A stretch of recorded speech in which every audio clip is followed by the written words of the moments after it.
PFL is coming to the UK. This is something you've been pushing for a long time. What does it mean to you personally to have this coming? Incredible. I've been beating at the drum, as you would say, for a long time, and I've been flying over there. This is my 7th fight for PFL coming up. All of them have been in the States. So now the owner stood behind you there. Come on, Pete, please come to UK. And he rang me up and he was like, coming to the UK. Wow, so it's all happened in 1 year, buzzing. Manchester Arena was busy, what happened? That's what I said. That's exactly what I said. I'm like, London, like, don't be ungrateful. It's all right, I'll take it. And you're going to be training back here for this fight rather than Thailand. Can you explain that for us? So I've had the same coach from day one, 16 years old, and I've been veering away a bit here and there and everywhere. Felt like going to Thailand first would be good to get the initial training in, get the body ready, and in between these fights all you're doing is maintaining. It's only 6 weeks. Like, you're already fit, you're already strong, you're already fast, so you just got to maintain, and that's what I'm doing now. So this explains the omnipresent year-round six-pack that you walk around with, right? These kind of quick fight, quick turnaround, constant caps. You can never afford to be out of shape, can you? Exactly, and that's what the PFL, that's what I love about the PFL. That's why the PFL suits me as a fighter and not everybody. There's other fighters out there, Paddy Pimblett for one, going up to 202 pounds. I've seen he is 45 pounds overweight.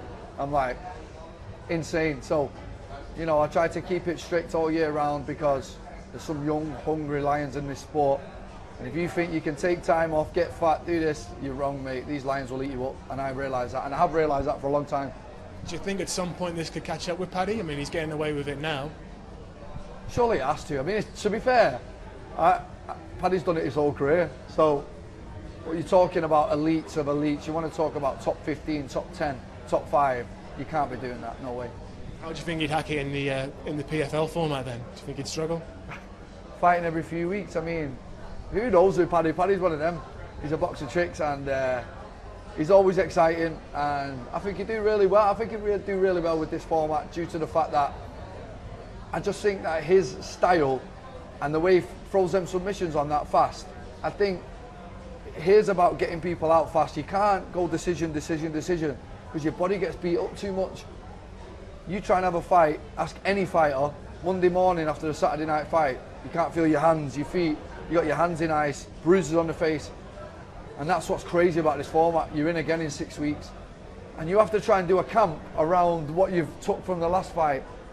Everybody's injured in this one. Anyone that says they're not injured, they're lying. You're seeing the PFL coming over here, the UFC's coming back as well in July. Do you think we're living in a sort of a golden age of UK MMA at the moment? Yeah, 100%. You look at the Michael Venom Pages, you look at the Paul Daly's, myself, Tom Aspinall, Arnold Allen, Muhammad Mokaev. Just goes on forever and ever. And I really think, give us 3 years, we'll have champions in every major organisation and in a couple of weight divisions, not just one. Yeah. Going to be a bit cruel now. If you had to put together a pound for pound, top 5 UK MMA fighters, Brendan Loughnane #1, but what about the rest of them? Before or after? Current or? Current. Current. Who have you got? Arnold Allen. Darren Till, still a pioneer. Tom Aspinall has to be in the list. One more. I would throw it out there, Muhammad Mokaev. He's only had one UFC fight, but I've known that kid since he was first day in MMA. And I know how good he is and how good he's going to be. So how long have you known Mo for then? Go on. When he first started training MMA. He was only a wrestler when I met him. He'd not even started MMA. He just first come here, he didn't really know the language. And he walked into my gym, I looked after him like he was a little brother. And still to this day, we're super close. And he's a great kid, he's got a great ethos, he's got a great energy towards the sport. And he actually inspires me. He does, like, he actually inspires me. That's one fighter that I actually look up to, even though he's only 22, 21. I look up to him, it's crazy. Where do you think he ends up? Champion, UFC champion for sure. Maybe a lot sooner than everyone thinks. Really? Yeah. Go on, give us a time frame.